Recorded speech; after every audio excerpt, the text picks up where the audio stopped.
सान्द्रानन्दावबोधात्मकम् अनुपमितं कालदेशावधिभ्यां निर्मुक्तं नित्यमुक्तं निगमशतसहस्रेण निर्भास्यमानम् अस्पष्टं दृष्टमात्रे पुनः उरुपुरुषार्थात्मकं ब्रह्मतत्त्वं तत्तावद्भाति साक्षात् गुरुभवनपुरे हन्तभाग्यं जनानाम् नम्राणां सन्निधत्ते सततमपि पुरैसैरनभ्यर्थितानभिः अर्थान् कामानजस्रं विदरसि परमानन्द सान्द्राङ्गतिं च इत्थं निशेषलभ्यो निरवधिकफलः पारिजातो हरे त्वं क्षुद्रं तं चक्रवाडी ध्रुवमभिलषति व्यर्थम् अर्थिव्रजोऽयं सूर्यस्पर्धि किरीटमूर्ततिलगत् प्रोद्भासि फालान्धरं कारुण्याकुलनेत्रमात्रहसितोल्लासं सुनासापुडं घण्ट्योदन्मकरापकुण्डलयुगं कण्डोज्वलत्कौस्तुभं त्वद्रूपं वनमाल्यहारपडल श्रीवत्सदि ब्रह्मजे केयूराङ्गदकङ्कणोत्तममहारत्नाङ्गुलीयाङ्गीद श्रीमद्बाहुचतुष्कसङ्गतगदा शङ्खारिपङ्केरुकाम् काञ्चित् काञ्चन काञ्चिलाञ्चितलसत्पीताम्बरालम्बिनीम् आलम्बे विमलाम्बुजद्युतिपदां मूर्तिं तव आर्तिच्छिदम् पठन्तो नामानि प्रमदपरसिन्धौ निपतिताः स्मरन्तो रूपं ते भरतकथयन्तो गुणगदाः चरन्तो ये भक्ता त्वयि खलु रमन्ते परममुन् अहं धन्यान् मन्ये समधिगत सर्वाभिलषितान् विधूय क्लेशान् मे गुरुचरणयुग्मं धृतरसं भवक्षेत्रप्राप्तौ करमभिजते पूजनविधौ भवन्मूर्त्यालोके नयनमददे पादतुलसी परिक्राणे ग्राणं ശ്രവണമവിതേ ചാരുചരിതേ. ദശകം 39. യോഗമായ പ്രാദുർഭാവവും ഗോകുലത്തിൽ കൃഷ്ണജന്മോത്സവവും. ഭവന്തം മയമുദ്വഹൻ യദുകുലോദ്വഹോ നിസ്സരൻ ദദർശ ഗഗനോചലജ്ജലഭരാം കലിന്ദാത്മജാം അഹോ സലില സഞ്ജയ സ പുനരൈന്ദ്രജാലോദിതോ ജലൗക ഇവ തത്ക്ഷണാത് പ്രബദ്ധമേ യഥാ മായയൗ പ്രസുപ്ത പശുപാലികാം നിവൃതമാരുതദ്ബാലികാം അപാവൃത കവാടികാം പശുപവാടികാമാവിശൻ ഭവന്തമയ്യമർപ്പയൻ പ്രസവതൽപകേ തത്പദാത് വഹൻ കപടകന്യകാം സ്വപുരമാഗതോ വേഗതഃ ततस्त्वदज्जनुराजार वक्षपिदद्रिद्रवेगद्रवत् भडोत्कर निवेदित प्रसव वार्तयैवार्तिमान् विमुक्तचिकरोत्करस्त्वरितमापदन् भोजराड् अदुष्ट इव दृष्टवान् भगिनिगाकरे कन्यकाम् ध्रुवं कपटशालिनो मधुहरस्य माया भवेत् असाविधि किशोरिकां भगिनिगाकरालिङ्गितां द्विपो नलिनिकान्तरादिव मृणालिका कापाक्षिपन् अयं त्वदजनुजामजामुपलपट्टगे पिष्टवान् तदो भवदुपासगो चडिति मृत्युपाशादिव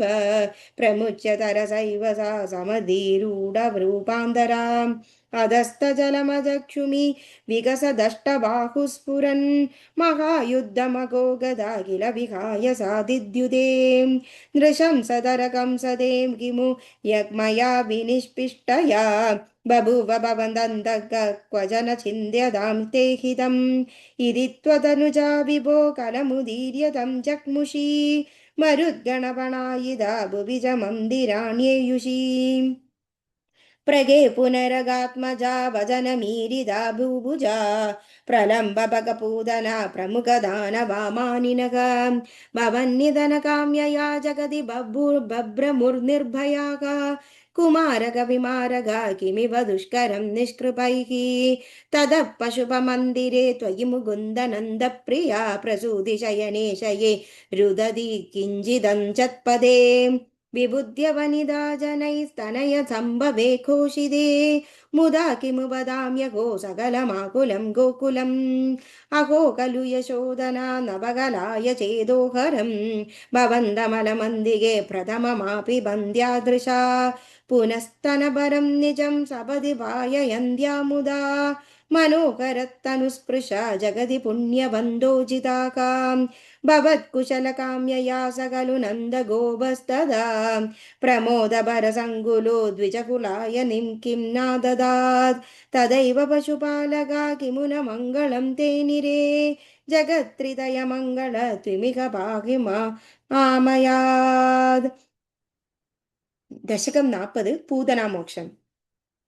तदनु नन्दनमन्दशुभास्पदं नृपपुरीं करदानकृते गदं समवलोक्य जगाद भवत्पिता विदितकं ससखाय जनोद्यमकम् अयि सखे तव बालकजन्म मां सुखयतेत्यनिजात्मज जन्मवत् इति भवत्पितृतां व्रजनायके समधिरोप्य शशंसतमादरात् इव इह च सन्ध्यनिमित्तशदानि ते कडगसीम्नितदोलगु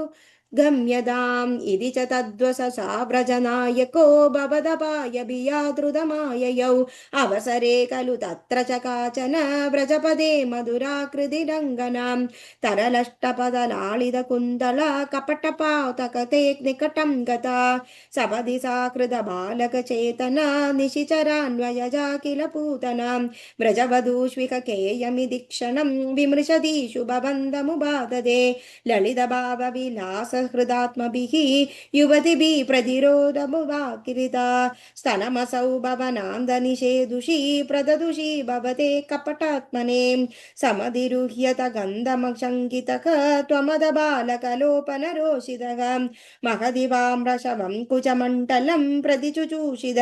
दुर्विषदूषितम् असुभिरेव समं दयिति त्वयि स्तनमसौ तनितोपमनिस्वनाम् निरवदद्भयदायिनि जम्बपुः प्रतिगदा प्रविसार्य भुजाबुभौ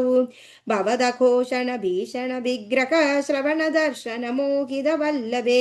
व्रजपदे तदुरस्थलखेलनं ननुभवन्दमगृह्णद गोपिकाः भुवनमङ्गलनामभिरेव ते युवतिभिर्महुधा कृतकृक्षणगं त्वमयि वादनिकेतननाथ माम् अगदयन् कुरुतावगसेवगम् नारायण अखिल गुरो भगवन् नमस्ते. Thank you.